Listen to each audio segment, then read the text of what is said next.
বলছে যুবক, তুমি যেই আমল করো, ইস্তেগফার করো আর তোমার মার খেদমত করো, আল্লাহ পাক তোমার সব দোয়া কবুল করেছে।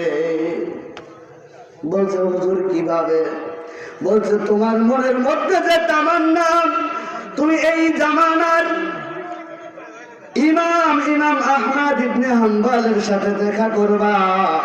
আল্লাহ পাক তোমার ওই মার খেদমতকে এত পছন্দ করেছে, এত ভালোবেসেছে যে ইমাম আহমদ ইবনে হাম্বলের কাছে তোমার যাওয়া লাগেনি, ওই মদিনায় তোমার যাওয়া লাগেনি।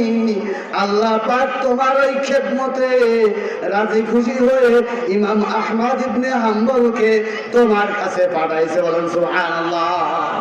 ওই যুবক